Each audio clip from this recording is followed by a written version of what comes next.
Hey job seekers, Jennifer Tardy here. I am your career success coach and welcome back to another episode on the Career Success channel for UPs or underrepresented populations. And in this video, I am going to decipher, decode, or just make less confusing the difference between these two questions. What is your current salary and what is your desired salary? Because employers are asking these questions and I want you to have the insight that you need so that you can best answer it to your advantage. And don't forget to stay tuned all the way through until the very end, where I share with you my favorite segment, which is the career success bonus tip for underrepresented populations. Let's get started.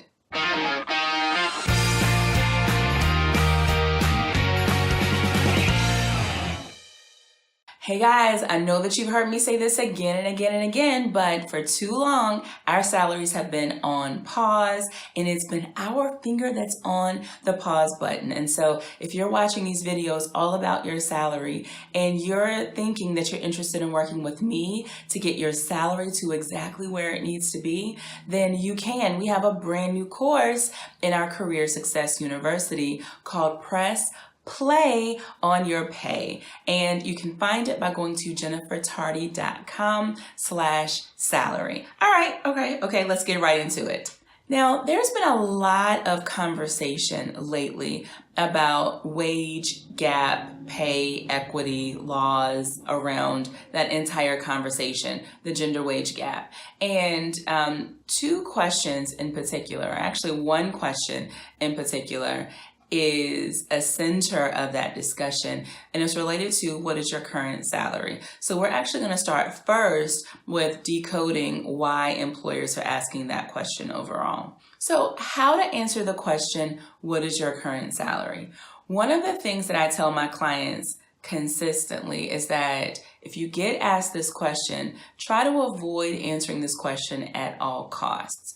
There is no, and I mean no, business reason why an employer needs to know your current salary in order to determine what your salary needs to be for the job to which you are applying. Okay, so I'll say it again. There's no business reason for them to need to know that.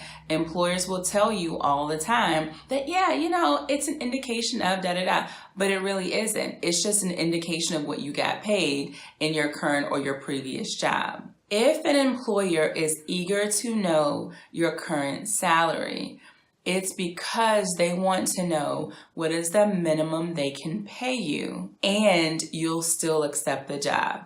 So if they know your current salary, it gives them an advantage of knowing, okay, I can still give him or her a $5,000 bump on their pay, and we're still saving money as a company. An employer is not in the business of making you rich. I need you to understand that. An employer is in the business of producing revenue for the company with which they currently work. Even if it's a nonprofit organization, they still need revenue to keep the lights on. And so, because your salary or the salaries within an organization are the heaviest cost to an organization, their prime duty, they feel, is to keep salaries to a minimum if possible. Great employers will pay attention to what the cost for doing that job is. What is the worth or what is the cost of that job? And they will pay you that amount. And to know that, they don't need to know how much you're currently making with where you're working right now.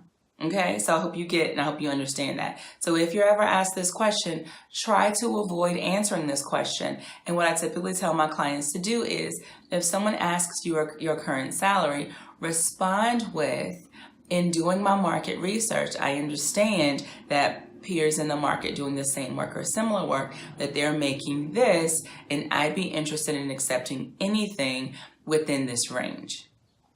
And so you're answering their question and you are disclosing to them that you're giving them your desired salary. As a matter of fact, I want you, if you haven't already, to check out a previous video of mine that talks about the 5 opportunities that that you must keep in mind when you're negotiating your offer. It's called When Does Salary Negotiating Actually Start? And so I want you to check out that video because it's going to tell you about the opportunities when you can plant seeds throughout your interviewing process and when you can pick up some seeds that's going to help you better to negotiate your offer. So if you haven't seen it, I don't want you to miss it. Check it out. Now, I'm curious, have you ever been asked, what is your current salary? If you have, how did you respond to that? And how did it make you feel? Tell me in the comment section below. I really want to get a conversation started with you about that topic. So now that we've already talked about what is your current salary, let's talk about what is your desired salary. Now, a lot of companies are moving toward asking this question, which is an absolute fair question. What is your desired salary? I love this question, and I have a whole video around specifically how to answer this question, which if you check that video out, what is your desired salary, it's going to go way more into detail. But to keep it short in this video, the best way to answer it is the same way that I mentioned to answer your current salary. You'll say to the employer that you've done your market research, and according to that research, your peers in the market are earning set amount, and you think that it's fair to earn anything within that same range. And then you would leave it at that. But keep in mind that it is much easier to answer this question if you've already done your research. And where most people go wrong is they don't do their research before they get to this part. And they don't have a number for the employer. And so they will tell them that I'm willing to accept anything that's fair, or they will tell them that here's what I'm currently making. If you volunteer that information to an employer, they'll still write it down, what you're currently making. They may not be asking that question, but they're not going to shy away from writing it down if you go ahead and volunteer that information to them. Another question for you. Do you ever get nervous when you hear the question, what is your desired salary? If so, why? Why do you get nervous? What happens or what runs through your mind when an employer or a recruiter is asking you to tell them what your desired salary is? Leave that in the comment section below too. I'm interested in knowing your thoughts. And now we're into my favorite segment, which is the Career Success Bonus Tip for Underrepresented Populations, or UPs. And in this segment, I want to share with you, I continue to do research on this pay equity, this gender wage gap, and how is it that we're getting here as a population, as an underrepresented population?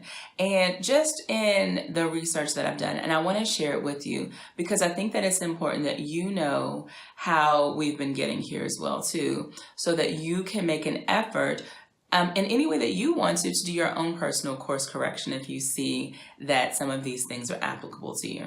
And there are 3 things that have really stood out to me in my own research. So again, how do we keep getting to a place where we're being underpaid? Number 1, we're not negotiating our salaries. We are avoiding it at all costs. And so we have to negotiate our salaries. Number 2, which is very interesting, that statistically we're going into jobs or careers that historically pay less anyway. And then number 3 is what's happening to us, that we're just being paid unequally. And we don't even realize that it's happening because we're not doing our own research around it as well too. And so I really want, if you're watching this, I want you to ask yourself, which one do I fall in line with? Which one is happening to me more? Is it because I'm not doing my own research? Is it because the types of jobs that I'm going into have historically been paying lower anyway? Or is it because I'm just not negotiating my salary in general? I want you to get the pay that you deserve overall. And the best way to do it is really to start being proactive and intentional in voicing what it is that you desire by way of your own salary or your offer in its totality. So thank you for hanging out with me in this video, and I hope that you got the information that you came for, and now I hope you have a clearer understanding of what the differences are between those two questions. What is your current salary and what is your desired salary?